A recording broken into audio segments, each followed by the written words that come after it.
Coming up, we've got to talk about the Red Room and Matt Murdock's death. ... Hello, everyone, and welcome to the Sacred Rewatch, brought to you by Effortless Expeditions, a Disney Center travel agency, here to help you plan your next Disney vacation. Contact us today for a free, no-obligation quote, wherever the destination is. They make the experience truly effortless. And as always, make sure to give the channel a huge subscribe. Oh my goodness. Make sure you hit the subscribe button. That's what I was trying to do. That's what I was trying to say. It's a huge help. That's what I was trying to get my point across. So if you want to support this channel with a fumbling host, please do so. We're making so much progress on the Sacred Rewatch. Brody's doing amazing things with the shorts out there and the e-ticket talk when it comes back in its entirety. One day it will come back. So today I am joined, like I said, by our resident philosopher, our tech support guy, and our e-ticket talk host for the moment, Brody Leonard. How you doing, man? Hello, everybody. Dude, I'm excited for You're this wearing episode. a lot of hats these days. I'm always wearing this hat, man. It's from bowling, and it's like one of the few hats that I got. But at some point, like within the past years, I just started wearing hats all the time, and it's got a B and an L. So I was like, those are my initials, just backwards. So I've been wearing it tons. And I was even saying you're wearing a lot of job title hats. You're doing a lot for the channel right now. Hey, this channel's great. I love this channel, and people are giving us a great response. So I'm just grateful for that. I'm glad we're finding enjoyment out of different avenues of doing this. I love doing the hosting. I love doing these podcasts. It sounds like you like doing the editing and get some more creative writing out of it. So I'm glad it's helping us. We're Andreas and Austin may be joining us in the future. We've got quite the grind coming up. We're going to talk about big schedule announcements soon, and where they may be able to meet back up with us. So in the time being, they're still here on the planet Earth. They just they're taking a little bit longer to get the grind going. They got blipped. Yes, they will be.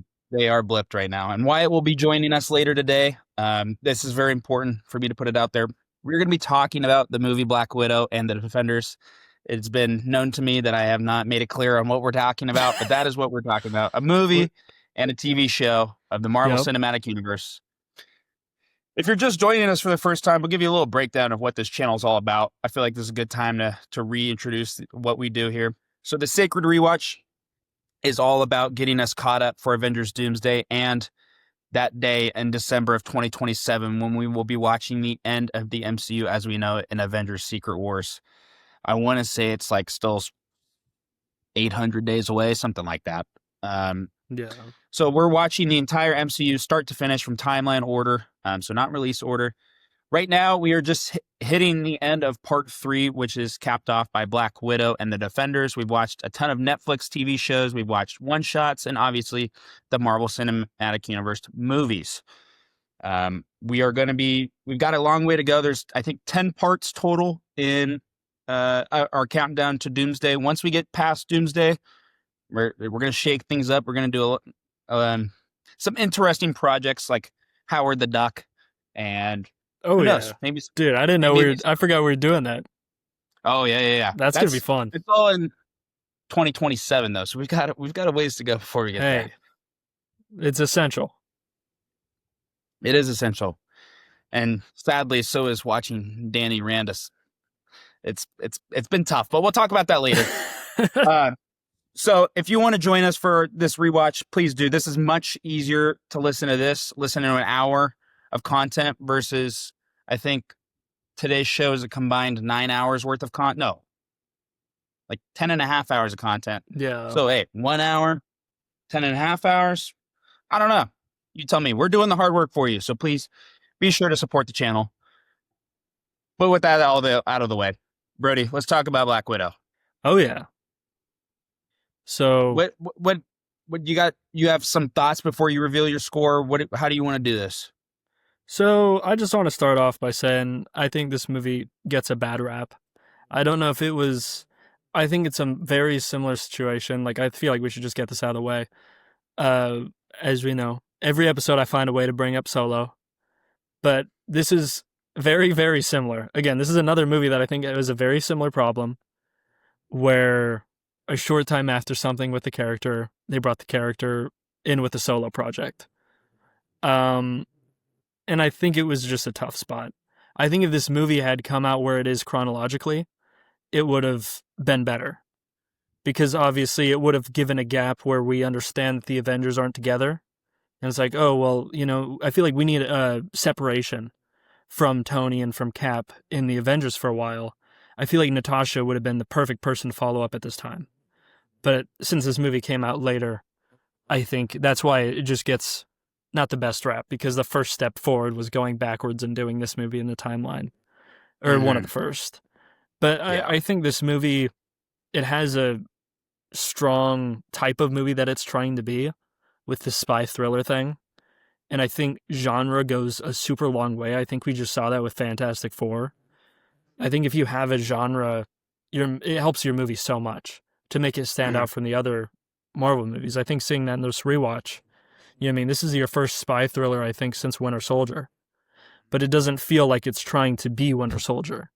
It's just taking its own spy thriller. We're getting the bike chases, we're getting the car chases, and I don't know. I think this movie's just underappreciated in how it ties together stuff from the previous movies that we knew about her backstory. I think you nailed it exactly. I That was exactly the feeling I got. But even when it came out, this was actually this was the first movie in the MCU that I watched in theaters on opening night when I had already been all caught up. I tell Really? that story over and over again about how Yeah. I watched 23 movies in 16 days. I watched everything up to Far From Home to this point, and that was all during COVID. This was the first movie Yes. that came out, mid pandemic, and I watched this movie 3 times in the theaters. Actually, Really? I guess two and a half. That's Two cool. times was actually in the theater. Another time was at a drive-in. Really? A Um, drive-in would be awesome for yeah, this movie. That'd be super cool with the no, opening it was scene. sick. So I've got a special place for this movie in my heart, just because this was like really the start of me watching stuff on premiere night. I haven't missed a premiere yet, Yeah, um, but I think that was very well said. I think this movie, and I wrote this down in my notes, gets overhated. It's such completely. like a just such a solid movie, And a lot of that's just down to the cast. Whoever did the Mhm. casting for this movie is remarkable, and the way that they make each character Knocked it out of look the at park. things different is great. But should we say our scores just to get out of the way? Yeah, let's do it. Let's do it. Are you going first or me? I'll go first Okay. because I want to put it out there. I'm gonna give this movie a lot of praise, but as Brody Hmm. knows, and if you're a regular listener, I'm very critical. I'm very harsh on my scoring, so I give it a 16, which in all Yeah. reality is a fairly good score for me. Yeah. I would say you have to leave a large gap with a lot of these projects Hmm. because, and I think there's a difference between you can understand that a movie isn't objectively a masterpiece, but it's still Yes. very enjoyable. You know what I mean? Hmm. Like I feel like we have some projects in here that are in the 16 to 20 range, where obviously there's movies that are in that 20 to 25 amazing range, but a lot of these movies are just Yeah. fun superhero movies. So I understand the Absolutely. score. What did I you did a get? little bit higher. I gave it a 20 out of 25. Mm, Uh, just because I don't know, I was already looking forward to rewatching this movie, so I think I would just went in really excited for it. yeah. What was I've your got a question okay? before we get into like a big score breakdown. This movie has been out now for what, 4 years? Yeah, I guess something probably 2021, right? And you watched it on opening, or I'm assuming right when it came out in theaters. I know I watched it in theaters. Yeah. So obviously a lot of time has passed since then. What is the biggest glaring point that you feel like fans talk about that this movie, isn't quote up to the MCU standard? And do you think that hate that it gets is valid? Because I have one specific point, and I'm gonna give it a rebuttal. But I feel like similar to some of these other projects that we got around this time, like Shang-Chi. I feel like it's less seeing bad things about the movie, but people just kind of got their opinion and then never talked about it again. Like Hmm. this, and I feel like that's also because this movie goes back, so there wasn't much pushing forward other than Yelena. Yeah. But I don't know. I feel like people just kind of took Yelena. I mean, Florence Pugh has an amazing performance in this movie. I remember getting tons of praise. And like there's memes about like her character just because like everyone knew her scenes from this movie. Yeah. Uh, so I think people just kind of took Yelena from this movie going forward. So people will talk about Yelena, but the movie as a whole, I think, kind of gets left behind, Yeah. unfortunately. But I don't know. I think some of the glaring things that people were saying at the time was like people complaining about them changing Taskmaster, which I never saw a big problem with. Um, I thought that part was written in perfectly. uh, should I just get into that now? Yes, go for it. It's a perfect Okay, segue. so I think the Taskmaster thing is completely fine, right? I think it's great because obviously you get Mhm. the even later on we get a fight between Taskmaster and Alexei. So that kind of gives him his Captain America fight without it having to be Captain America. I think that's a great way to do Mhm. that. And obviously, I mean, Black Widow's talking about the Avengers this whole movie. The Hawkeye, talking about Hawkeye and then having him shoot a bow and arrow. It's just a great connection throughout the movie. I feel like the one thing I would have changed in this movie is that very first scene with Taskmaster of watching the screens and like the Mm. processing for the training. I feel like the Mhm. scene's great, but we see the girl go in there and say smile. And I feel like that keys us in too quick to the fact that, oh, they're from the Red Room. Because Mm. Natasha at that point is thinking, oh, this might be, she thinks it's Ross when she's on the bridge during that fight. I Yeah. feel like it would have been better if we didn't know. And we were like, oh, maybe this is Ross going after her. I feel like it's too quick because that girl being Like there, an I feel agent like, of Ross, is that what you're saying? well, that's what she thinks. She Hmm. goes, Ross doesn't have jurisdiction here. That's why she's in Norway. Yeah. Hmm. Um, and I feel like that girl going up at the end of that Taskmaster scene, I feel like because you're watching the movie, you automatically go, oh, that's one of the widows. That's one of the people from the Red Room. Yeah. So I feel like it would have been better to just have the room of her training and then you go, oh, maybe it is S.H.I.E.L.D. Yeah. Like, I understand you still would have pieced it together pretty quick, but towards the end of that movie, that realization would have been better. But I don't know when they would have made it clear that they're working with him because I think the next time you see them together is like in the Red Room. Yeah. But I never saw a problem with it as a whole.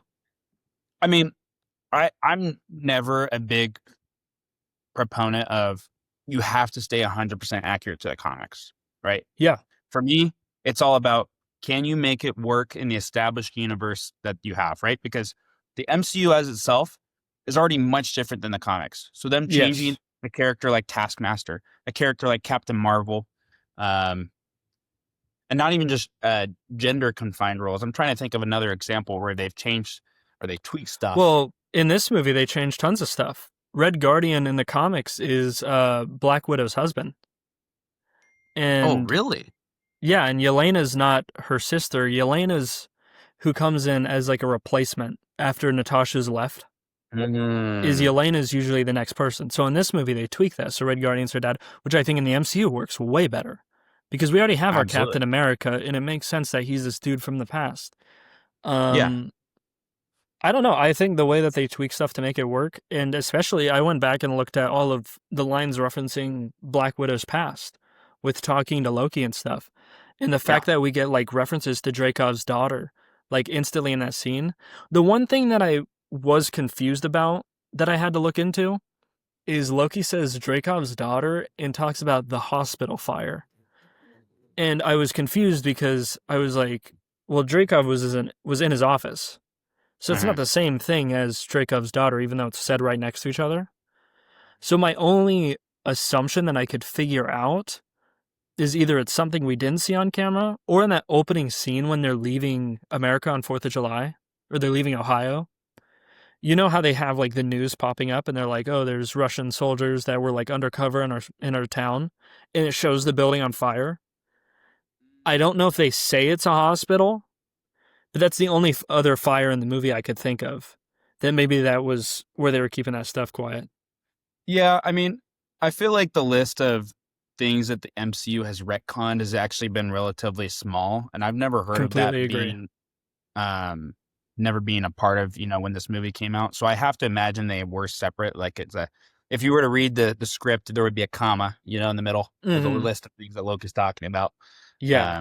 I think that's a good headcanon way to look at it, Do or you even think just it's the read. one from the beginning, or do you think it's something just off camera? I think it's probably just something off camera. Yeah, that makes sense. Do you think, also relating to previous lines, I know a lot of people thought maybe the line in Avengers seemed a little lighthearted for what they say actually happened with her and Hawkeye, but Oh yeah. realistically, I don't think that makes sense. Like, I think we've seen plenty of times that these people have to take, they don't have to, but usually they joke around like with this stuff. It's the Hmm. same as like any soldier joking around about serious stuff. Like it's how they Hmm. get through it. They're still trying to process stuff. I mean, as humans. So I never understood that critique. I thought it was Well, ridiculous to say like, oh, they can't joke about like, oh, you and I remember that very differently. Like they were playing tic tac toe in the roof. Like I know it was a serious situation, but to say that they didn't have like a bonding enough to joke about something like that together, I think is ridiculous. and I think it's written in the story perfectly, right? She Mm-hmm. she doesn't really come to the realization of like what she did until she Yes. realized that Antonia is still alive. And then she sees her face to face, and then she has this realization like, Yeah. oh man, like something that I did, I don't know, 15, 20 years ago, Yeah. like that had real consequences. And I thought I killed her this whole time, and I'm able to make light of the situation because she's no longer here. But the fact that she's standing right here, and now she's even going through more trauma than what she put her through Yeah. because of what she. So I just think stuff like that gets overhated. One thing that Completely I wanted to agree. talk about was like my biggest gripe with Marvel fans and this movie is the CGI. I brought that up too when I was watching it. Yes, there is the one shot. We all know what we're talking about. Yeah. But I wanted to give it credit for something else, not for the CG that they did do, but I want to give it credit for using a practical sets. The beginning of the movie is Yeah. almost entirely practical. Yeah. No, I don't. Some of I those was shots watching that the they were scene doing again. of when they were like super wide angled and they're coming down the roof on those big buildings, like we got to give credit where credit is due.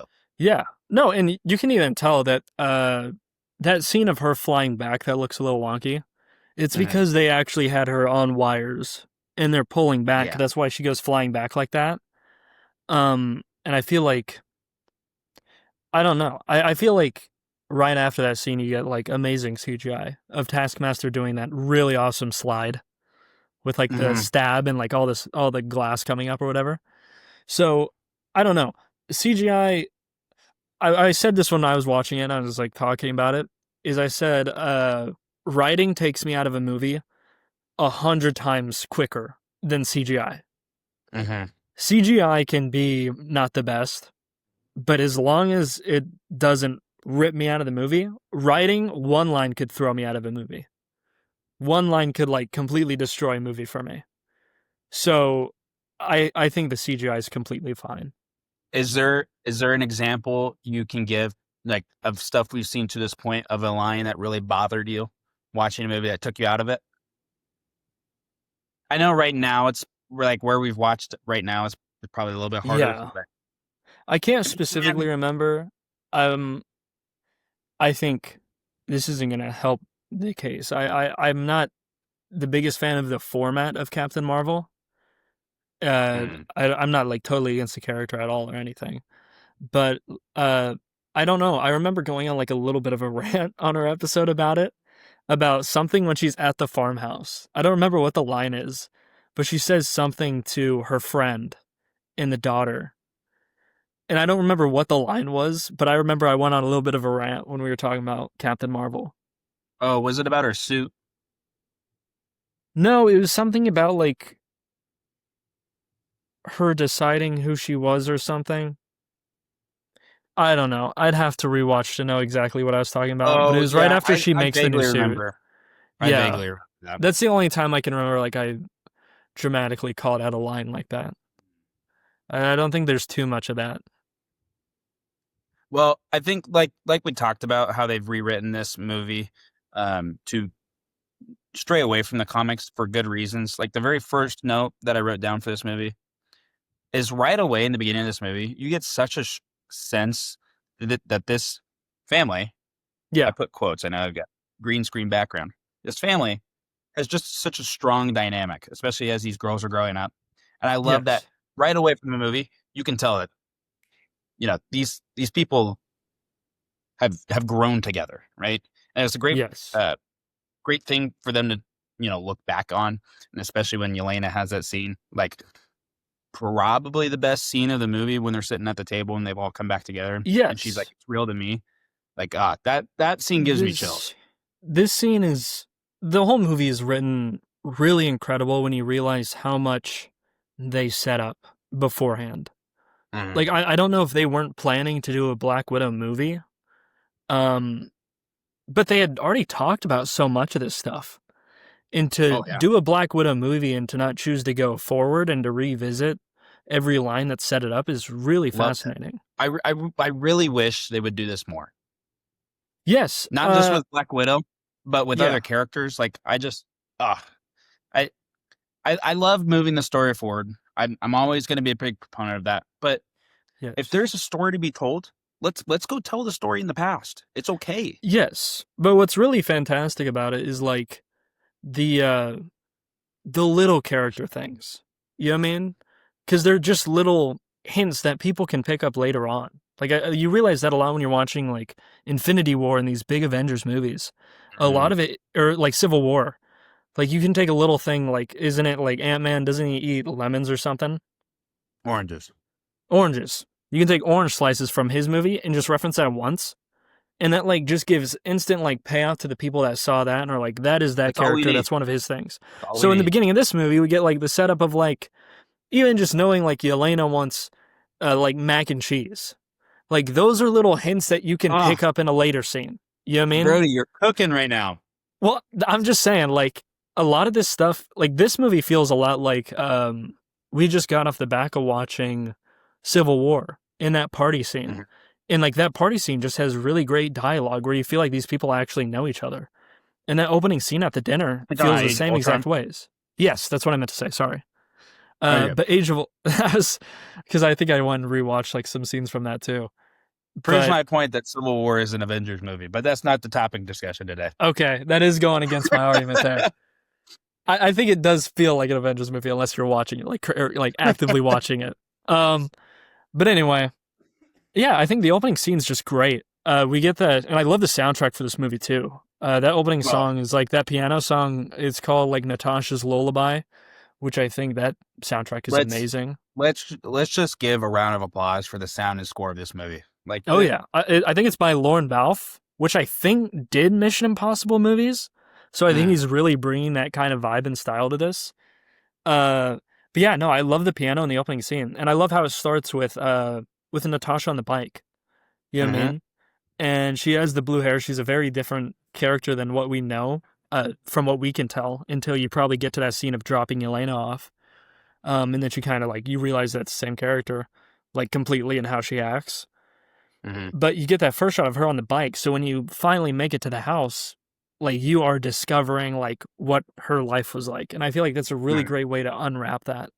And I don't know. I think this is a really great opening scene. It's as long as you can look at the opening and be like, I've never seen a superhero movie open up like this. No, You know what I mean? and Fantastic Four is the another, same way. and I will say this next thing that I'm gonna say, I think collectively, society as a whole, the one thing that everybody loved was the opening credits. Yes, The absolutely. best superhero opening credits, in my opinion. Well, it just sets an amazing tone because I feel like after that you kind of get into Yelena and the joking around and the family and stuff. I Hmm. feel like you really need that precedent before to be like, no, this is serious stuff that we're talking about. Just because these characters are able to joke about what they're going through, that opening title sequence really needs to set the tone for like, no, these people are like terrible, terrible people. evil Yeah. people. You know what I mean? But I don't know. I think the whole entire opening sequence, the plane liftoff sequence, is amazing. Oh, incredible. I only had one note during that scene, which I've never realized before, is Alexei is struggling to catch up to the plane, and I was like, does his super soldier serum not have the running quicker? Well, he's gained some weight, so True, that is true. He we might just be out of we the. haven't. Can't He is a get too. crack shot, I will We've say. only seen two super soldiers in entirety. I guess we've seen several super soldiers because Yeah, there's multiple Winter Soldiers, but we've never true. seen a super soldier that's gained weight, and he has somehow because it's Yeah, because it's the Russian one. You never know. yeah. You never know, but I don't know. I just thought it was interesting. It wasn't really a big problem at all. But that sequence is just amazing. How they keep track of where the plane is and the cars and the wing going on the front of the car. Like it's just an Hmm. amazing action sequence and the kids having to take over. It's amazing. And the American Pie needle drop with them leaving and it being 4th of July. So like all the people are out celebrating. It Yeah. was just it's an amazing opening sequence. Oh, I think it's about it like way often. fantastic. Absolutely. What else What did I? else you got for notes? I got plenty.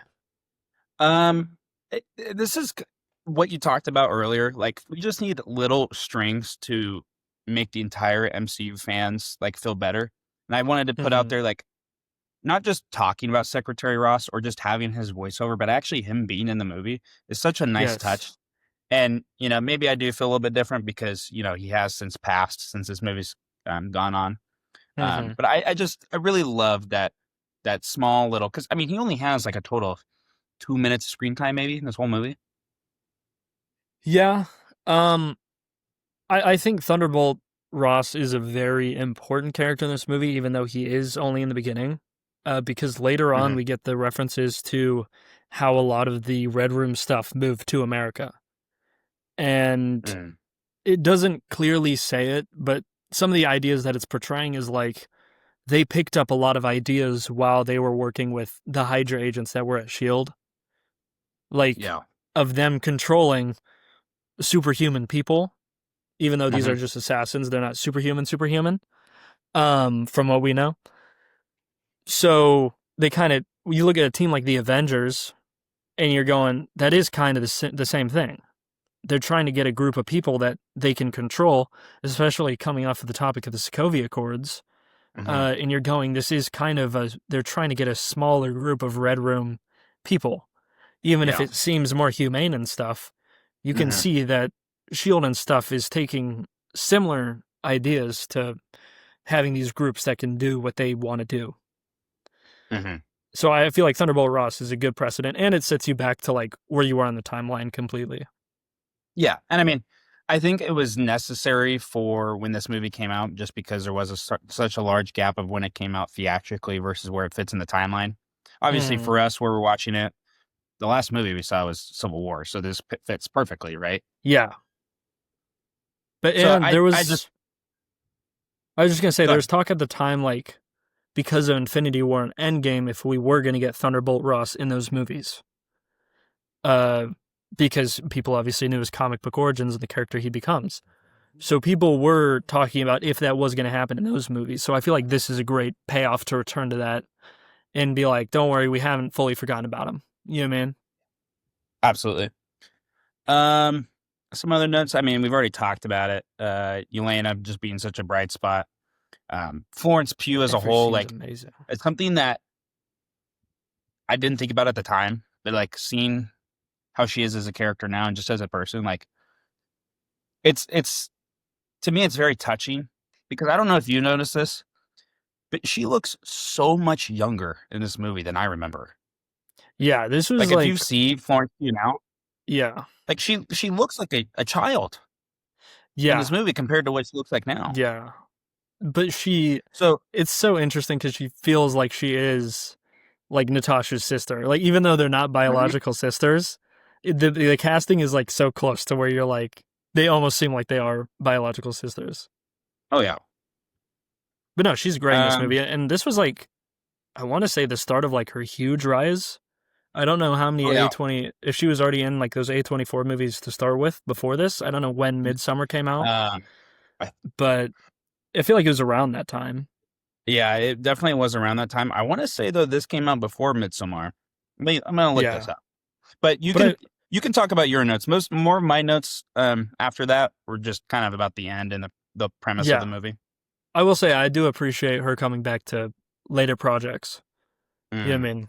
Because sometimes that can be a tough Midsommar was thing with certain people. 2019. Okay, gotcha.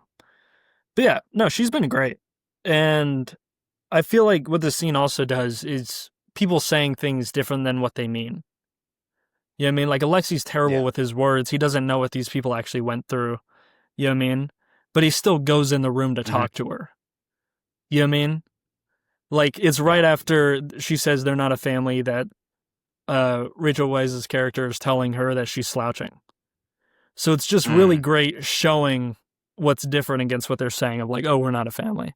And you really get that Yeah. payoff at the end when Natasha finally says that it was real to her. So really she was just fighting it because she felt like she had to like take the anger out on these people for making all this fake stuff. Yeah. So I don't know. I feel like the action versus what's happening is amazing in this movie. Absolutely. Yeah. And then I don't know, some MCU stuff. I looked it up. The Red Room predates Captain America in this. So the Red Is Room's it been really? around longer than Captain America because I was just interested if this kind of kicked off the experimenting with super soldier serum and some of that But stuff. If it was involved at all. I can't imagine that the Red Room and the capacity that we saw it in floating in the air was back to Captain America. Like that had to have No, happened this more modern, is right? these are more questions that I wish we got answers to, but I feel like they would have uh flooded the plot. They would have really taken you out of the movie realistically. But I wish we did get a little more explanation. Because Yeah. like obviously some of the ballet rooms we see in Age of Ultron look pretty different than this. Yeah. You know what I mean? And I feel like there is a big gap because obviously they just kind of informed the audience what we already know that Barton was sent to kill her and she ended up reforming and joining Shield. We don't really know what Natasha's years from when she goes back to the Red Room and after that were other than the Age of Ultron flashback. But those ballerina scenes that we do see, like what we see of the Red Room is like 2016, I think timeline wise. And she would have it probably have been late 90s. So I mean, the Red Room could have easily developed more into a more sophisticated modern system that they have, No, in the completely. I MC think currently. that's just the assumption you're supposed to make. I think that Hmm. in it probably would have been if I had to assume after people thought that Dreykov was dead. I feel like he would have moved to the floating place so people would keep assuming that he's dead. You know what I mean? That's what made sense to me. Is after Natasha's mission, that's when the floating base was kind of made. That was my headcanon for that. Because he's I obviously trying to I stay kind of away from believe that people so too people think that he's dead. because I think Melina Rachel Weisz's character said something like, "Oh, how do you think Dreykov went not rogue, but you know missing for all these years?" Yeah, And it seemed like it was about 2 decades. That was just kind of an assumption I made, so it kind right. of would line up. Completely. No, there's some. I don't know. This movie's just good. Because I feel like similar to early MCU movies, it is standalone. As much as it does tie into Thunderbolt Ross and stuff, you're introduced to the family, and the family's your story the whole movie. You know what I mean? Yeah, Like, this is a really, really good self contained story. And even then, it does have flashback scenes and stuff like that. So I feel like this is another one of those movies that shows like the MCU can go back and do cool stuff. They don't do it often, but there's enough like it's people understand what's going on pretty quick. You know what well, I mean? and the feeling that I have about this movie. And now that we've watched so many projects, you know, we can kind of compare how we feel going out of every movie. Because I'm sure how you feel about this movie coming out of it's different than how you feel about Winter Soldier and how you feel about differently about um, the Incredible Hulk, right? Yes. Me, when I got done with this movie, I was like, you know, what? I kind of have that feeling like I want to watch it again, you know? Where I've seen other Yeah, movies where I'm like, nah, I can wait a while, you know? yeah, I'm that's not what I'm I. not chomping at the bit to turn it on right away again, you know? But I'm like, you know Yeah, what? I'd like to watch that movie again. that's kind of where I had to think about it. Is I was like, I've never wanted to not watch this movie. Like if this Hmm. movie was on TV, I would watch it. You know what Absolutely. I mean? I feel like that's usually how I distinguish my projects. Like when we're Hmm. looking at these, is there's the ones that I've rewatched tons and tons and tons and times. Like I will go and turn on and watch them, which is like it's a short list for the MCU for me. And, and But a I'm lot of these sure other I'm sure ones, a good amount of those movies are coming up real soon. yes. Uh, well, I don't know. We gotta, well, we'll I we'll see think when we get mine there. are. I think mine are already done with. Oh, okay. I think mine were the mine have been in the past. First Avenger and Guardians 2 were Mm, the ones that I would rewatch and were self-contained. yeah. But rewatching all of these movies, they are. It does make me realize like there are movies outside of those two. I don't need to keep rewatching those two. These other movies are pretty okay. People know what they're talking about when they say these movies are decent. Um, yeah, no, I've never wanted to not watch this movie. I've never been like, oh, yeah, I mean, this movie's not the best. It's fun, dude. It's a fun movie. I've got a question for you. Okay. I love It does questions. jump a little bit to the end of the movie if you're okay with that. If you want to talk about something beforehand, please go ahead. Nope. I'm here for the conversation. What you got? Talk about headcanon. Okay. And I was saying that I didn't this movie when it came out, but this was the one issue I had when the movie when I watched the very last few seconds of the movie. I was like, damn, why'd they do that? Are we talking end credit last seconds? No, we're not going to talk about the end credit scene because it technically does not fall in line with where we're at right Okay. now. All right. Um, no, it has to do with the very end of the movie, and the regular portion of it. You know, the cavalcade of military personnel. I'm sure Secretary Ross was in there as well. Yep. Why did the movie end? Or there was still, a couple more scenes, but the movie basically ended right there. Yep. Why did they not show it? Because I feel like the situation she was in was impossible for her to get out of. There's no way that she should have been able to escape, whether it was fighting, talking out of situation. There was no situation that she's going to get out of that. Yeah, and she's obviously still clearly on the run because she has her guy set him up with the, and Yeah. because this is all before the ending of the Civil War scene. Or not. Well, Or yeah, yeah, the yeah. two It is when it before goes to Civil the War. 2 weeks later, I got the feeling, oh, that's when it's happening. That Civil War scene's happening, like right about then. Yes, that's when Steve goes back and Tony gets the letter. Mm, So this movie's in between that gap. It is during Civil War. yeah, Technically. Uh, I don't know. I feel like they should have shown it, but again, that would make me think. I feel like that would get me too amped up towards the end of the movie, where I'd feel like, oh, we're going to something else. but You know what I shouldn't she mean? just have like gone on the plane with the other Black Widows or escaped some other way? They literally set her up for this face off against 50 plus military personnel. Yeah, I feel like her getting on I the mean, plane might have been better. that's literally what they set it up for. Like there was a battle, there was something that happened that we don't get to see. And to be quite Um, frank, we will never see it. We will never see what happened. yeah, I don't know. I'm trying to think about because we don't see her at the end of Civil War, No. but we know that she's out because she gets the plane and she's going to break out her friends, so she can't be in the prison at that time. No. Because unfortunately, that would have probably been the best case scenario. Is if they would have filled in the blanks and they would have been like, oh, Black Widow got arrested later. And then Mm, Steve went back and got her and the rest of the people. You know what I mean? yeah. Like, I feel like that's probably where they should have left it, is Natasha didn't Oh, have to go back on the run. You this know what I mean?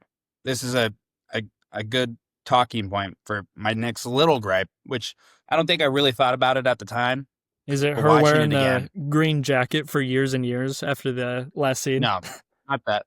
Not that. Okay. It was this I want to say the guy's name was Gavin, the character. Is that his name? Are you talking about the random airplane guy, helicopter guy? Yes. Okay, I don't remember his name.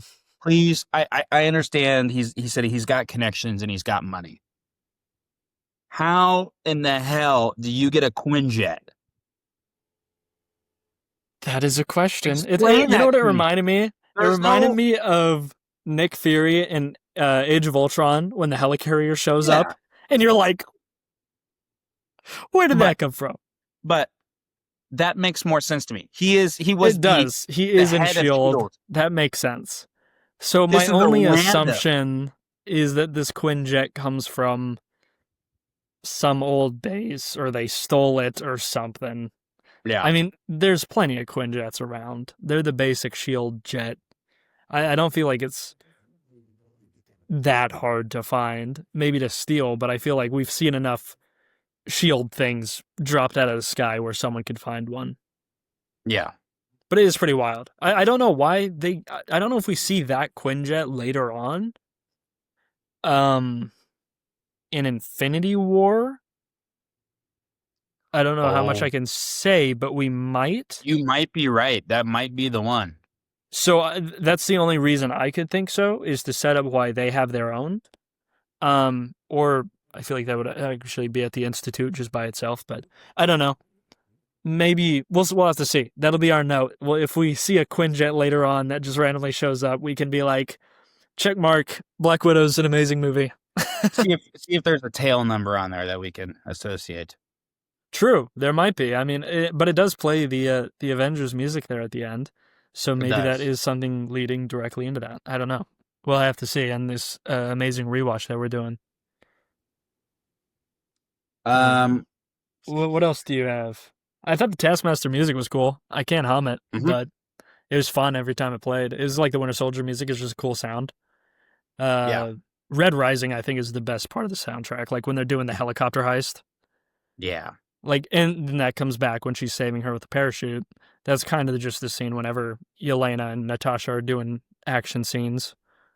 But that Hmm. one, that's a fun theme. Now, what? How do you feel about canonically speaking? To me, when this movie came out, I think I was surprised with how many Black Widows were training. I always imagined Black Widows were like a very small covert group, where this makes it seem like there's thousands of them across the world, you know? This was a tough one that I was trying to reason during the movie because I thought the same thing, and I thought two things. I thought the more people there are, one, the more guilt that Natasha's going to feel for her character, and the more redemption you're going to get at the end of her feeling like she's setting these people free. So I understood why there was more Yeah. people. I feel like the other thing was setting this apart from the Winter Soldier program. The Winter Soldier program was that tight knit group of a few people, you know what I mean? So I feel like this might have been a step to just say, like, oh no, there's tons of these people. They're not as strong as your Winter Soldiers, but they aren't this small elite group. You know what I mean? I feel like it might have just been to differentiate from that and make it feel like these people are terrible and having these people around the world. Yeah. But and that is another question at the end of the movie. Where did these people go? You know what I mean? It's a I feel like it's a tough thing because I want to say that like you could have Shield find them and help them, but Shield would just be another organization to step in. So I feel like that's also not the right way to go. Yeah. So I would have to hope that they probably had a similar path to Yelena in the beginning of the movie, where they just went out Hmm. and tried to start living their own lives. Yeah. But it is a tough thing when you just say there's these hundreds of characters that are out here. Yeah. But I don't know. I feel like a lot of these problems aren't end of the world problems. There's been larger problems in the MCU. There will be larger problems. I think a lot of the stuff that people complain about in this movie is not the hugest problem. And I'm going to say it. I don't think we need another Taskmaster. I know people want like the comic book accurate version of him. I think he could be fine, you know what I mean, fighting Spider-Man or something like that.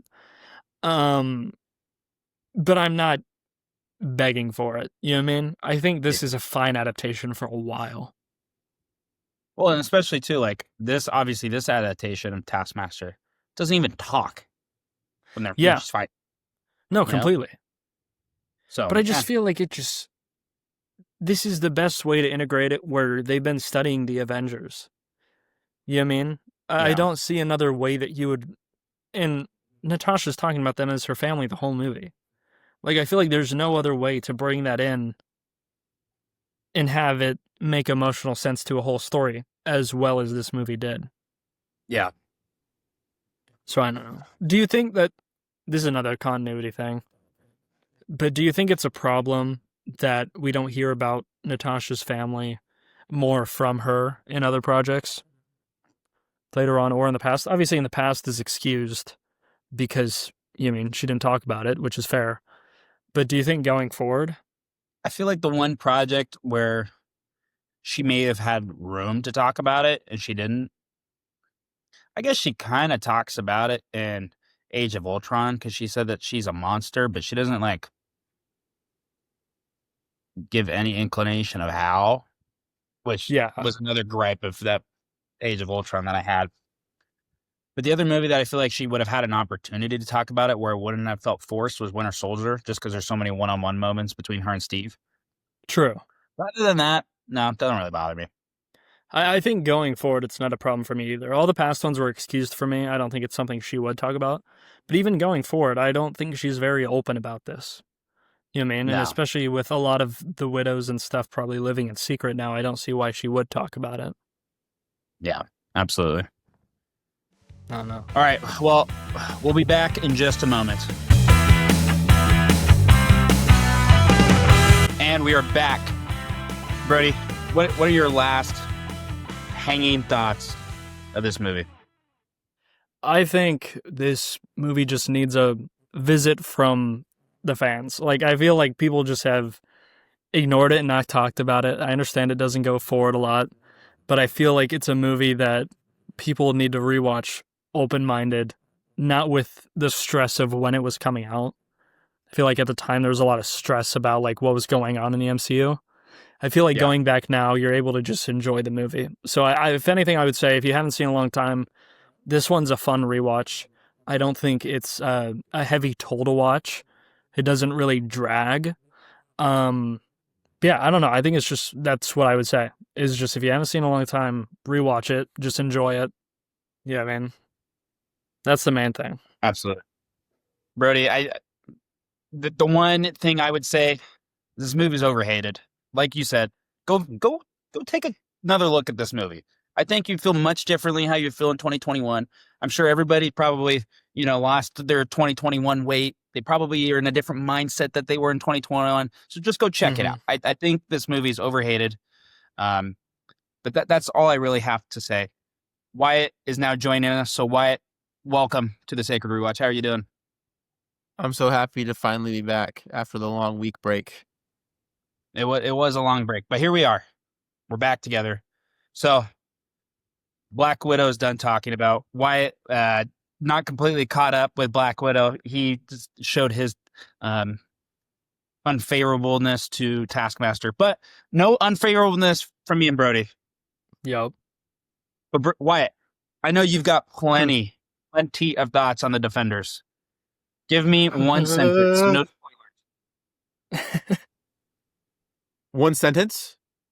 one sentence. No spoilers. I wish I liked it the second time as much as I did when I was 13. That broke my heart just to hear. Yeah, Brody, it broke you mine give us too, one Brody. sentence. It's more of just like a sound. It's more of like, eh, eh. Like I don't even have a sentence about it. It's just like I don't know. I'm having to balance if this was actually the sentence would be, was it worth watching Iron Fist? That's the real question. Well, I can answer that for you, but I'm not going to say right now. Scoring wise, what did I give it for a score? Hold on. Brody, do you have your score ready, or Wyatt, do you have your score ready?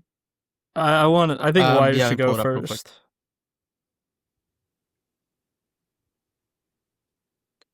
I gave it a whopping 8.5. Oh my. Okay. All right. My score is a 3.5. Oh wow.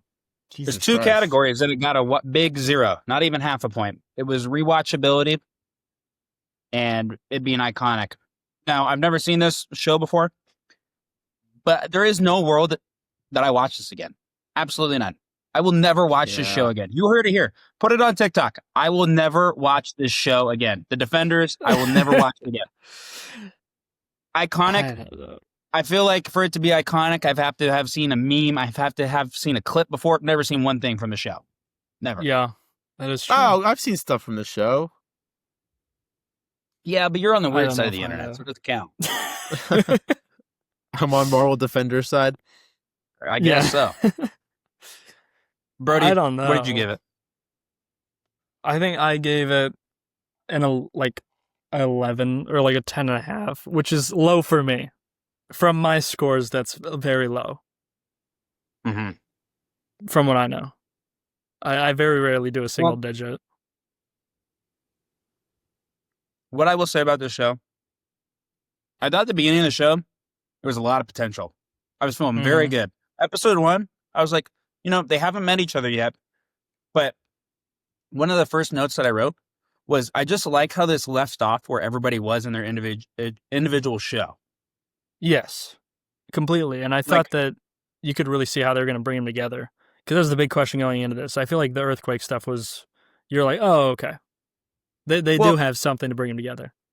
For me, like, the earthquake thing did happen. Sigourney Weaver, man. That's what I was surprised about. That was insane to me, I totally forgot just she watched, was in this dude, until I watched it. But I've been watching all the Alien movies. I just watched Alien 2 like a few weeks ago, and I watched Alien 3 last night.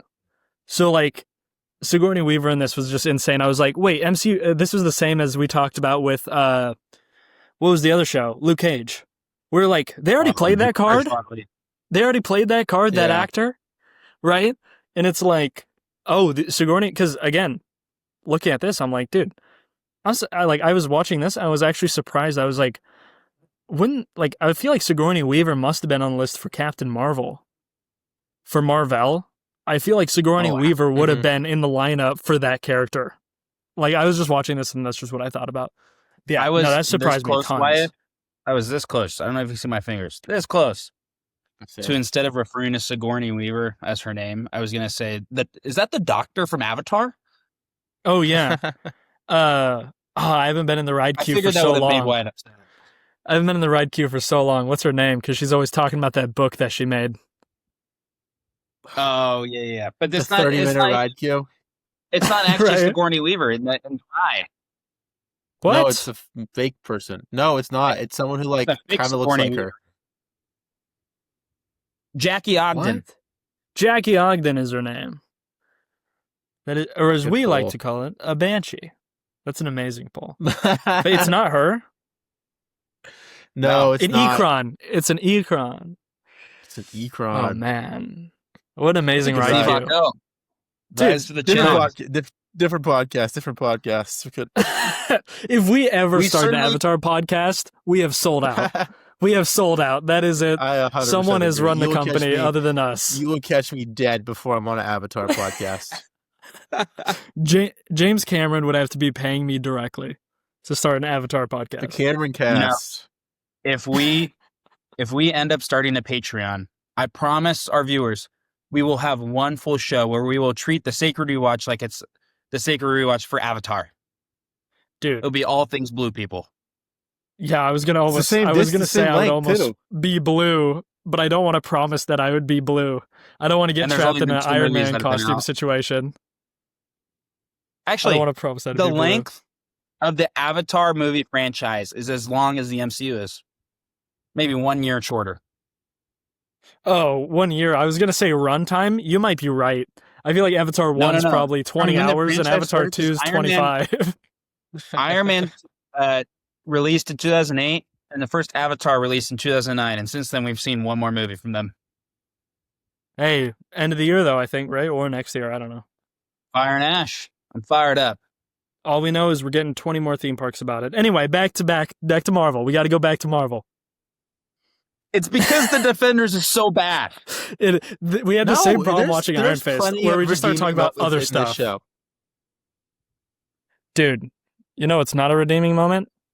When Daredevil just starts climbing in the alleyway like he wasn't going to get caught. This guy has been caught for this long, and his first thought is like, oh, I can climb right here and no one will see me. And then like she's just like looking at him like, oh, that's Daredevil. And it's like, bro, come on. You're better than this. You've been in the game for long enough. It very much seems like it's just kind of cheap writing to show the Jessica Jones the good investigator. Yeah. Like you're telling me all she did was turn a corner to slip Daredevil. I mean, like, I know I'm a big Daredevil fan, so I may be a little biased. But we've seen a lot in his 2 seasons of shows that show that, you know, he's pretty good at, you know, listening to things. And she slips past him, and then he just goes, oh, time to go climb walls. This project has the same problem as other shows. He's Scarf Devil. Yeah. Dude, that part's good. I think there's a lot of what's the word? Trying to think of the word. Chemistry in that scene. Like, yeah. Like I do think there is a good amount of chemistry. It actually, I think, as the show gets on, gets worse, which isn't good for your team up shows. But when they first meet and they're kind of like not so much a team, they're kind of learning more about each other. I think there's a lot of good moments in that original introduction, like when they make their way into the office building and that's how they all find each other. I think it's a good setup the way they have Luke Cage and Iron Fist meeting and then Jessica Jones and Daredevil, and then they kind of naturally find the way to the 4 of them. And I think all the conversations they have in the Chinese restaurant is very funny. I like that. I think it's good not team building, but good team rapport right there. Like them talking about the scarf. Jessica Jones telling him he looks like a jackass is funny. Danny giving the guy his card, and then they bring out the Chinese food. And he's like, are those pork? And Matt's like, no, those are chicken. Oh, those ones are pork. And they're like, dude, you are so weird. Like, I think that's funny. I like that stuff. And I did like in the beginning, Foggy talking to Luke Cage. I was like, oh, that's like, as soon as he showed up, I was like, that's how they're making the connection. That makes sense. I feel like that stuff. Again, I think the start of this is a lot stronger than the rest of it. I think 100%. And I think, again, like any of these other shows, the Daredevil stuff is the stuff that I probably have the least issue with. He's the most interesting to watch on screen. 100%. They just, again, I talked about this in the Daredevil podcasts, but he's the only one with a superpower that you can explain different ways. You can do it with sound effects. You can do it with visual, like special effects of what he's saying. They can just go about it and do more stuff with it. That's the problem with a lot of these other people, is it's very direct with their powers and what they do. And you kind of have to show it directly, where he has more unique ways to go about it. A very unique power compared to everyone else. Because there's how many superheroes have super strength, and how many superheroes have very durable skin. So it's and the dual identity. He's one of the 100%. Yeah, it's cool that the way the dual identity plays out. And at the start, I was about to say the best moments of this show are Daredevil, and it's kind of like you don't want to bag on it too much because it very much is them at least knowing where their strong suit was, knowing that Matt and Foggy is one of your strongest relationships you have in your Netflix universe, and kind of pulling into that bucket for those emotional ties. But it's somewhat cheap when it comes to the other characters. You know, it makes the other characters feel so flat.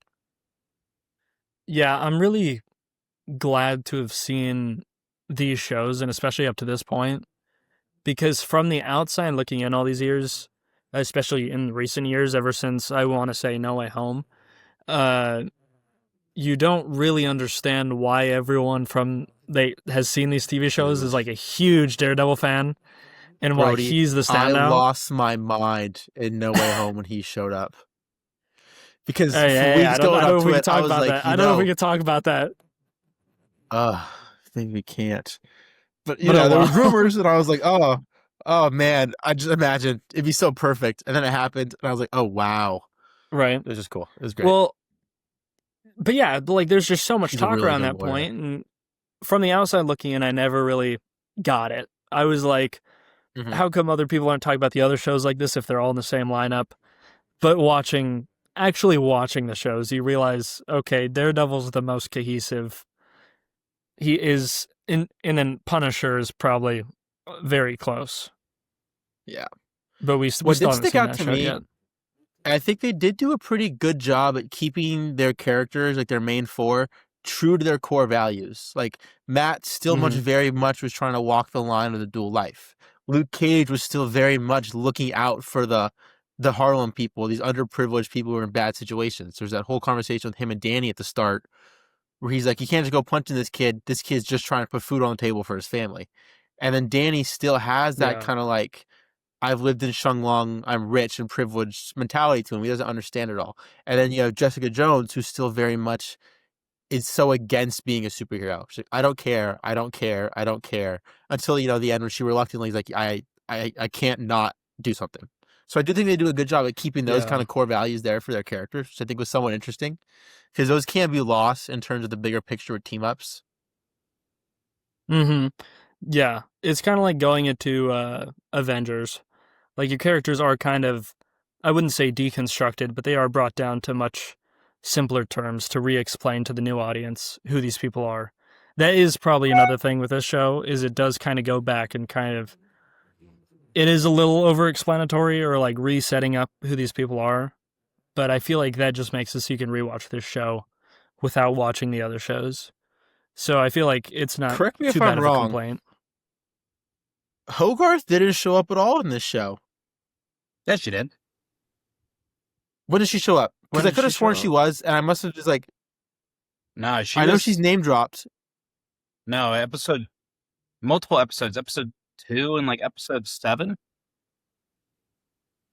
I for sure saw her. You got two people. She's for sure in like I feel like- episode 7. You got two I people feel like saying, she I don't probably know. was. I believe you. I must She have was not been looking at the in screen. Because episode 2. She was in episode 2, and she was Jessica Jones' lawyer, telling her to stop investigating the hand. Oh, you're right. Ethan was right. You can't doubt the host. I thought the hand stuff was, at this point, the hand to me has just become so boring. Like I feel like the hand isn't the worst part. I feel like it's Storm. No, I don't think the hand was the worst part. It's just like, it's, all they talk about is the hand. I always have issues with characters not being able to die. And it's just like, at this point, it's become so exhausted. It's just the hand's always eternal. Yeah, we get it. And then with the Elektra stuff, I hate all these movies do it. That's not the real you, Elektra. I know that's not you. I know you're still in there. And as much as I love Daredevil, I just find those stories so boring and exhausting that from the second she's on screen, you know that's where they're going. And at least it's kind of prevalent from the start. Matt, from the second he sees her, is like, it's me, it's Matt. I know you're in there. And it's just like, Jesus Christ, we're going to have to watch this play out for 8 episodes. I feel like that's the other thing, is I feel like all the other characters in the show are very direct. They're very clear about who they are. So to have a character like that and then be like, oh, that's not you. Like, every other character is acting like themselves. They're not really going against themselves anymore. You know what I mean? That is true. At least within their world. So I feel like that is what throws me off about that too. Is it's just kind of weird to see that, where all these other characters are kind of just set into who they are already. To go against your argument of no iconic moments, Ethan, there is one iconic moment in this whole show, and I do think it's that fight when they first meet each other for the first time, and Matt grabs his scarf and runs up there, and they're all up there, and I think the fight with Luke Cage and Danny is really cool. I like the way that Danny's using Luke as a shield from like the bullets, like he's hiding behind him. Yeah. And I think when the four of them are fighting in that hallway, and then they get in the elevator together at the end, that's iconic to me just because I remember it. But that's it in terms of iconic moments. There's not a single other part of the entire show that I would consider iconic. That's probably the best Iron Fist fight we get, I want to say. I can't. Yeah, think you want to know why, Brody? Better for him because he still can't use the damn Iron Fist. He still won't do it. He still can't summon his chi on command. I thought you were gonna say something that I looked into after our Iron Fist podcast. And what is that? I don't know if this was ever confirmed, but there was word on the street that he wouldn't want to do lessons and do the choreography work. I can see So that. there was, I don't know if he was confirmed.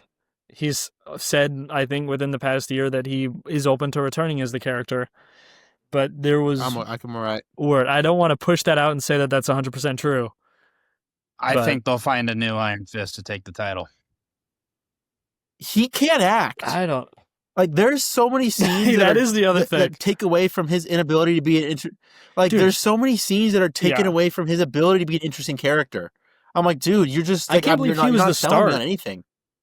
First episode, he was Yeah. the start, and I was like, what? I was like, I understand, like, that's the last show leading into this. That's but I probably was the only still reason. very shocked. I was like, I don't know. That's not how you would really hook people in here, probably. Ethan, I need your opinion because I knew the second he showed up, you probably were getting all fussy. What about Stick? Oh, man. Give us You guys another ever heard short the about song? Stick. You ever heard the song War is Over? Yeah. He's dead. He's dead. He did it. Hey. There's no complaints from me. He's dead. He's not coming back. Well, maybe. They brought Electric Hey, back. but if I learned so- anything, exactly, everyone's come back. Right? I think the stuff when Nobody Stick shows did. up at the restaurant's funny. Again, it's just pulling into that Daredevil No, well of I will magic. say- Oh, sorry, the Daredevil well of magic. I will say, this rendition of Stick, I had the least amount of problems with when he was on screen. That's great. I like how he just want to talk I'm to very, everyone. I'm very happy. And every time That's good for you. he would say something, Matt would be like, "No, hey, don't listen to this guy. Don't listen to him. Don't listen to this guy." But then That's again, like, then when he dies, totally there's shut that them scene down. there's that scene in the police department where he dies and Matt like wakes up from being knocked out and like comes to the realization that Stick's dead, and he feels emotional because you can tell that Matt did care about him as a pseudo father figure, even in the smallest way. Like he didn't want him to Yeah. be dead. He tried to save him at the end of season 2. He goes and saves him. And even then he doesn't want him to die. And I do like that moment from Matt to show that he did still care for him. yeah. That police Anyway. department stuff is, I think, the only good moments of the second half of the show. Yeah. I would agree. I do Like that, agree with that's you. I forgot this scene even existed, but when they're talking about whatever they got to do, they got to leave, and Foggy brings Matt. He's like, "I brought you a change of clothes," and Matt's like, "Thanks." And he goes, "That's what family's for," and he gives him a hug, and then he walks away, and then Matt sticks his hand in the bag and realizes it's his suit. I love that scene, That is a great scene. No, this is good stuff. Makes me hype for especially next going off Daredevil of season. what we know, what we've seen from Matt and Foggy for all of their first 2 seasons, is kind of battle with them between Foggy not knowing really what to do in terms of accepting Matt as Daredevil because he's his friend and he Yeah. loves him and he doesn't want anything to happen to him, but he doesn't really necessarily think that this is the right thing to do. He doesn't really agree with the way Daredevil does things. It doesn't agree with the whole vigilante life. And then at the end, Mhm. once now that Karen knows, he's the one who tells Karen, like, this is who Matt is. Like, this is who he is. We need to accept that, or we're gonna have, Yeah. or we're not gonna have him at all. Yeah, it's either you're in or you're out. Which, I don't know. Me and Andreas talked about the show needing more characters like that. I was ready for them to get to that point. Mhm. We had talked about, like, we just need these guys to have supportive friends. And if they're not with it, they just need to go. I agree. Like, at this point, you can't be telling these people that, like, oh, you're protecting the city. Is that the right thing to do? Like, me and Andreas had this whole discussion about this because it's like, dude, he's been trying to save people. Like, how are you going to be like, are you doing the right thing? Like, that's just ridiculous. You know what I mean? So I feel like we finally got Yeah. to the point with Foggy where it was like, okay, now we understand, which makes me just so excited for season 3. I feel like season 3 of Daredevil, I'm like, this show, I'm just ready to get back into it. I don't know. That's 100%. my thing. This is my question. With the Defenders, do you think that these people, same actors, same characters, do you think if they returned as a group with better writing, I don't know if it'd be a movie or a show, do you think they are worth bringing back as a group? Do you think they have enough chemistry? You could do it with the same actors, or do you think there's no saving some of these people and we should keep picking and choosing? I think it would work perfect. The only one I have issues You with think is so? Finn Jones' Iron Fist for my number of reasons I've named on this podcast. But Luke Cage and Yeah. Jessica Jones, they have great chemistry on what's the word, on film together. Yeah. Daredevil and like Daredevil isn't as just the character, and Matt Murdock and just Charlie Cox as an actor radiates charisma and like chemistry with everyone he's on scene with. Small Yeah. spoiler, like even in She-Hulk, he just has so much chemistry with these characters who he's never even met his entire life. I don't know what Exactly. it is that And makes. I don't know if it's the writing or the character or the actor or all three. But he meshed well with Jessica, and he fit fine with Luke Cage.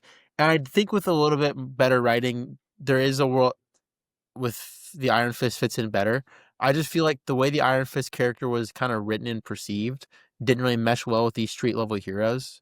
Because like I found out yeah, all stuff at the end where they kind of flip on him because he's the key to opening it up. I don't. I just thought that was dumb. I feel The way like they if they all brought it turned so back, they would just be fast. like, "Oh, he's off training. He's off practicing. Like he's off on a retreat or something. Yeah, I mean, just somewhere far away." I feel like that's just what they would do. Is he's just off training somewhere. This show But made me like, think. I think I've seen Iron Fist season 2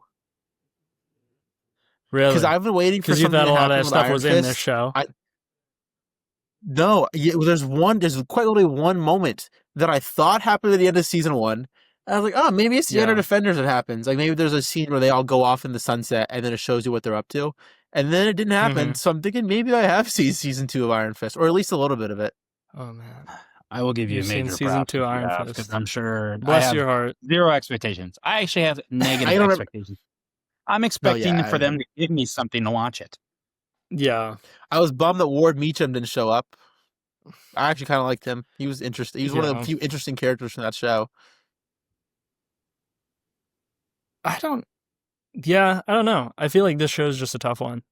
I feel like there's just quite a few missed opportunities, but then again, you're bringing so many shows together. I don't think you can pay off all of them efficiently while continuing a new It is story. interesting seeing the villains from all these separate shows working together with Gao and Bokudo. Yeah, I almost thought that what this show was going to be how the Disney Plus shows were going to go. I thought they were kind of because we were getting a lot of like the Young Avengers stuff in those character Mhm. introductions happening. I thought maybe we were going to get a show similar to this, but in the modern MCU on Disney Plus, just with the Young Avengers. I So did too. it was interesting to kind of see how a team up like that might have been. Yeah, I mean, even though it's a different era of TV and a different style. I just feel like the way these shows work, if you're operating on the assumption that the people have watched all of the other seasons beforehand, because you kind of need to, but you also should Hmm. embrace that a little more. Like I also feel like they kind of just had the characters show up, and it's almost like they just didn't want to give them backstory because the plot itself doesn't really rely on much we've learned outside of who these characters' names are and their abilities. Yeah, they just kind of switched their default setting. Where Hmm. I kind of realized in that rewatch of Avengers, in Avengers, I thought that it was going to be, for some reason, I remembered Cap being like really dialed down and not like his character in First Avenger. But under rewatch, I was like, oh no, they are pretty consistent. I don't know why I thought that it was very different, but it wasn't. And then watching this show, it was like what I thought Avengers was going to be like. Like everyone is turned to their default setting.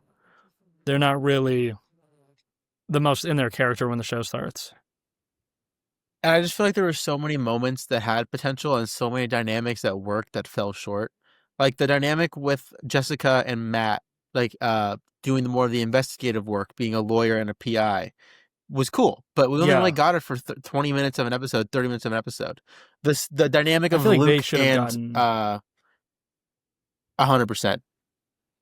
It's weird to say this Yeah, show felt rushed because all the other Netflix shows have been dragging out for so long. But I do feel like you could have maybe had a little better story if you had a 10 episode season.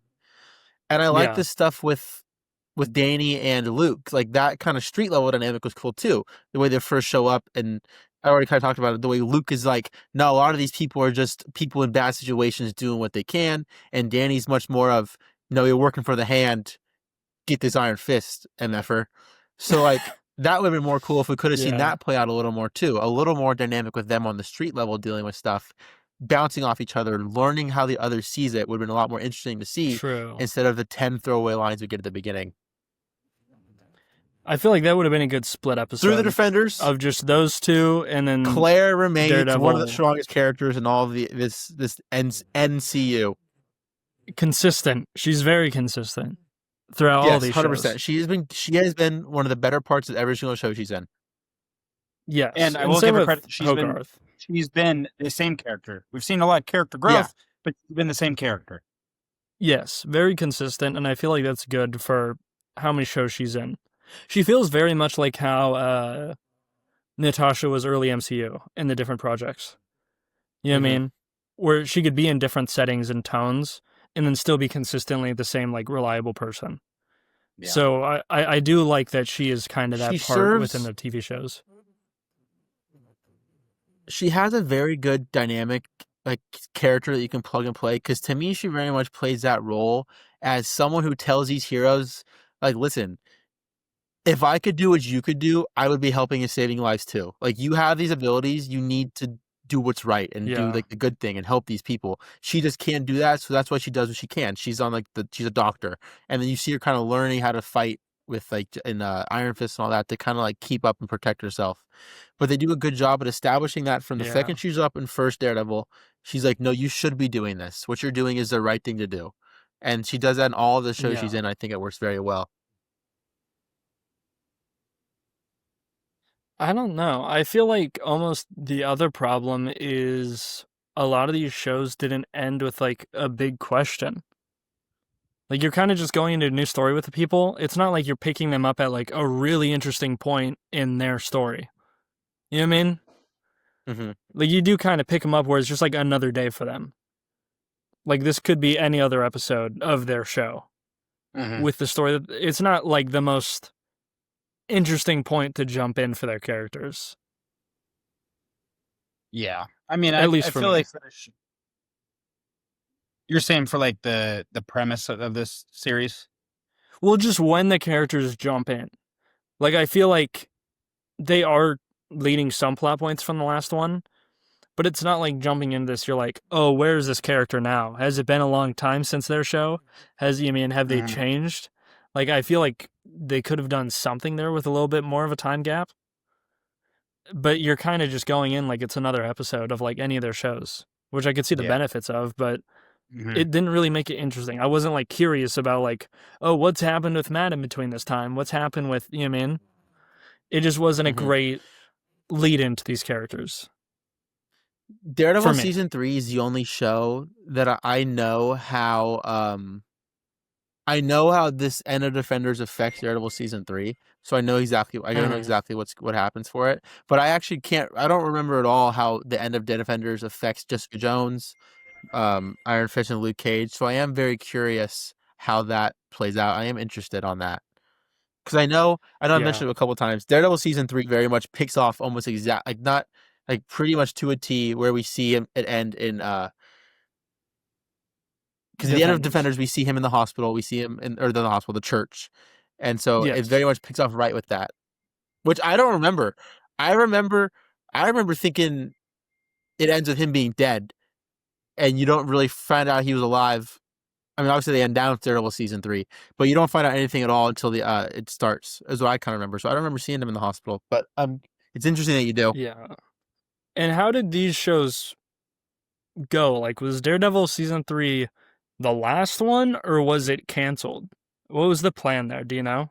Daredevil season 3 is the first show after Defenders, I believe. I'm like, I'm pretty But confident. like, was season 3 planned to be the last season of Daredevil, or was it canceled because of where the MCU is going? No, I think these shows went on until 2019 when that division of Marvel got shut down. So, in all theory, it all got shut down. From what I know from Daredevil season, or actually I know it very well. I've seen it like 3 times. From Daredevil season 3, what I can tell you without spoiler-wise is it very much feels like they knew they were being closed off or shut down, whatever the department was. But it also feels like they had it's an ending where you feel like they kind of knew, oh, this is their last season. Do what we got it. We're gonna finish it up. But also, there's the possibility of there being seasons afterwards. Yeah, And they were I just know saying that like if they're from lucky what I enough. know from the rest of the shows, it's downhill. Like from the other shows, you very much I get the vibe that they must have not known or knew it was over and didn't and like, oh well, we don't have enough time to do a 3-season arc. Let's just cram what we can into these last 2 seasons and then ship it off, call it a day. Yeah. Speaking of Daredevil, I don't again, know. the Daredevil equals Batman comparisons are very strong in Defenders. Very strong. And I was even The way he getting shows up in a tons of suit Spider-Man and vibes everyone's like, in the first scene or in the first really? episode. When he's on the roof and he's in the suit, I was totally thinking of I think it's Oh, Spider-Man 3. Is it Spider-Man 3 where he's in the suit with MJ like laying on the roof? I think so. And I was thinking Yeah. like No Way Home where we got Peter in the suit fighting again. Like that first scene of him being on the suit and being on the roof like still posing like Daredevil. That's what that scene was reminding me of. But he shows up, and I think his Iron Fist is like, "Oh, that's badass!" Like he's like, "That's cool." Like when he walks in with his suit Right. to like interrogate the guy, and when Jessica's getting jumped by the one dude at the gala event, and he like shows up out of nowhere, throwing his batons. You're like, Oh yeah. oh yeah. Well, I feel like they should have Well, just split the Bruce I Wayne get that they're personality. keeping it grounded, but I'm tired of these people not having suits, man. Mainly Iron Fist. Agreed. Just because I Agreed. get why Jessica Jones does not need a costume. I've seen her comic Nope. costume. Yeah, From what done. they done with That's not from okay. what they done with this Netflix character, she does not need a costume at all. Luke Cage, Yeah. I'll let it slide, but he could at least get some cool Power Man sunglasses at least, or do something. Because I like the yellow True. tank top. He keeps or the yellow shirt. He keeps the yellow shirt there. But you're Mhm. telling me Iron Fist, the immortal enemy of the hand who comes from Kung-Lun, ain't gonna wear the yellow bandana with the green suit? Like, what are we doing? He does like we can't take This that show would character have so been the seriously. perfect time to do that. I feel like this show. Well, it's like Yes. there's nothing for that character. There's nothing you lose by even risking it being goofy. You know what I mean? Like all you have to do Exactly. is make it like If anything, it serious makes for us like it him. more.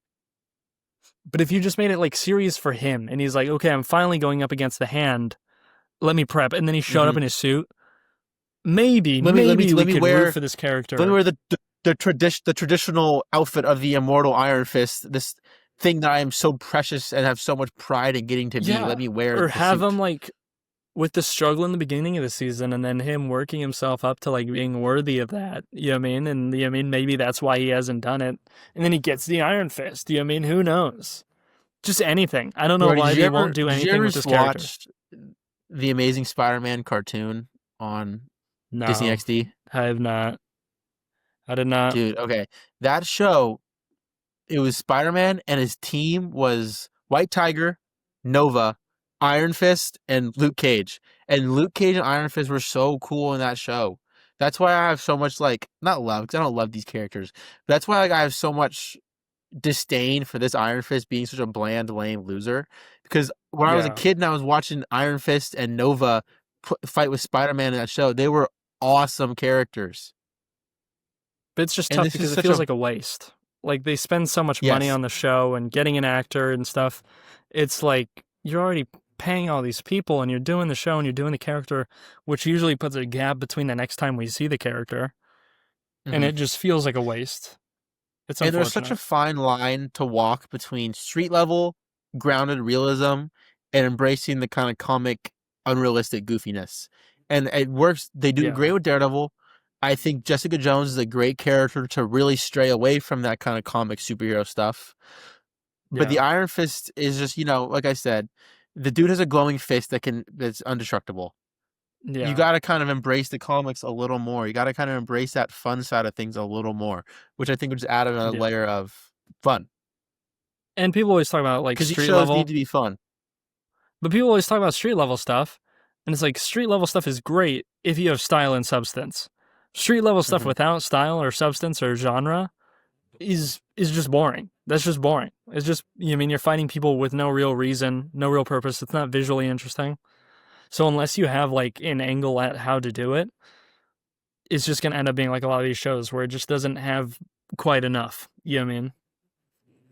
I don't know. That's all I got for Makes me Defenders. very bummed out that Moon Knight would have fit perfectly in this Netflix cinematic universe. But Who's again, Moon it Knight? would have put a huge gap between the next time we saw the character. Like, what do you mean? What do you Whoever that is. What do you mean? Why you ask? What do you mean? Who's Moon Knight? But I we don't know haven't who that seen is. the Moon Knight character. We're moving on. No, he Defenders, exists. He exists in Marvel Comics. Like, but Hey, not in I've the never heard MCU of right him. now. no, We're I not- never said anything about the MCU. I just said I wish we could have seen comic book Moon Knight in Netflix. I've All never right. heard of Well, him. the Defenders. It was such a riveting end to part 3. It really felt like a good closure for this God, it's part such of a us letdown. watching. Right. Here's the wrap But- up: is watch Black Widow. Probably Yeah, don't watch watch Black Defenders. It's Come on, probably Mama, let's do a round of my applause. lead off. All right. Hey, We're gonna keep- if you watch Luke Cage and Iron Fist, though, you got to watch Defenders. You have to do Yeah. it. If you've made Just it for that far, yourself. just suck it out. Yeah. All right. So we finished with part 3 now. I'm going to give you guys a brief introduction on part 4, what we have coming up. I will give you guys a little heads up. This takes us till Christmas. Yeah, Christmas mentions. Oh wait, that's not. I mean, how long have we been in this phase? Probably a pretty decent amount of time. Each phase has been about a month to 6 weeks. Oh, okay. Man, But here we go, guys. let's hear it. So what I'm going to be showing on YouTube right now is going to be different than what you guys are seeing right now. I'm going to make it a little aesthetically more pleasing on YouTube. But in What a this list. order, this is what we are going to be doing. We're going to be kicking off part 4 with the Stephen Strange and Doctor Strange. Then we actually are a little bit out of order because of when this came out, but we are going to be watching as a little prepper for Black Panther, Eyes of Wakanda. Oh, what a pleasant surprise! What a And then- good surprise for Brody and I. I like that. And then we Exquisite. are going to be watching Black Panther, as I said. And then Sweet. we get Tom Holland's Spider-Man and Spider-Man Tom Homecoming. And then this is when I'm going to ask you guys, especially to the two of you, because we've already lost a lot of people. I need you guys, and I'm praying that you guys stick along for this chunk right here. We've Dude, got The hey, Punisher season 1. I don't think just Brody and I are One going Piece. anywhere. Luke Yeah, Cage if you season made 2. it through Iron Fist. Iron Fist season 2, Daredevil season 3, The Punisher season 2, Jessica Jones season 3. Oh wow! But so then we I get was completely wrong. Thor Daredevil season Ragnarok, 3 is the last one. Yeah. Okay. Ant-Man and the Wasp, Ugh. and guys, grab those tissues. Avengers Infinity War. Dude, for This Christmas, is that's a, insane. these are good. These are some great pieces of media. Dude, Well, for that actually, being like around know. Christmas is gonna be great. Are there any projects that you guys have not seen out of this list that you are looking forward to and how it's going to go? I'm going to limit you guys to 1 minute each. Please go, Wyatt or Brody. I'll go first because I've seen most of these. Okay. I'm excited for Eyes of Wakanda, but I just have never seen it at all, and it just came out. But I'm excited. It's gonna get some flack. I am excited to see how Iron Fist season 2 plays out. Like, I am genuinely a little curious for how it's gonna be. So I am somewhat. my I am God. excited to watch it just because I want to see. Wow, this is terrible. Or hey, you know what? It wasn't that bad. I'm most excited for you guys to watch Punisher, though. I'm very excited for you guys to watch Okay. Punisher and Daredevil season 3, just because those are both 2 full story arcs that are very, very good. Those are the 2 best, in my conclusion, full arcs in the Netflix universe. Both those shows are great. Ready? And Thor Ragnarok's amazing. I haven't seen any of these shows from what I can see. Again, Punisher is a highlight because what we've been hearing. But yeah, I think probably the one I'm most interested to return to is Spider-Man: Homecoming. I've been playing all the Spider-Man games, 100%ing them. I'm a huge Spider-Man fan, and I always thought that his Spider-Man caught a little too much flack. But we're gonna go back and we're gonna see if it's justified for those first movies. But other than that, I don't know. It's a very interesting lineup. It doesn't feel correct going towards Infinity War. I will say that. I agree. For It's gonna some feel reason, so weird. it's weird looking at Ant-Man and the Wasp and then Infinity War. That's very weird for me. I don't know how I What's feel weirder about for that. me is the 3 months of Netflix shows, and then it's Infinity War like within 2 weeks after that.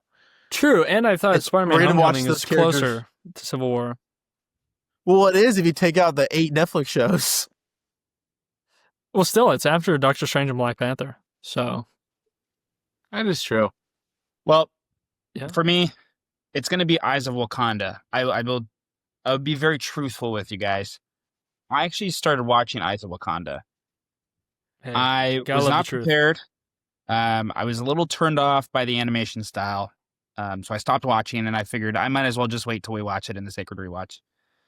So I'm interested. I know of one Nice. character. I won't spoil it because I haven't seen it, but I just know it. I know of one character who shows up that I have mentioned wanting a better portrayal of, and I've heard Yes. he's badass. And you talked about him being I in heard the he's Yeah, he's show. badass. Got a whole episode dedicated to him. I think that show is just gonna be really But interesting. yes, to watch. that is what we got coming up, guys. This is a long haul of a part. I don't think I'm going to retcon it. I think we're just going to do it one part because I think it's going to be great for leading up to Infinity War. But yeah, that is going to do it for this episode of the Sacred Rewatch. We hope you enjoyed diving back in the timeline with us. New recap episodes are coming out every week leading up to Avengers Doomsday. After we get off this podcast, I will actually come back on here by myself to let you guys know what the next assignment will be. We have to do some scheduling discussions. Hello, Variants. It's your host from the Sacred Rewatch, Ethan. I'm coming to you guys from the future just to let you know what our next episode is going to be. We are going to be talking about Eyes of Wakanda, which is a little bit out of order, but bear with us. We are not going to be starting over the Sacred Rewatch just because of the Eyes of Wakanda and Black Panther. Thank you. But wherever you are in the multiverse, thanks for making the Sacred Rewatch part of your journey. See you guys. Bye, everybody.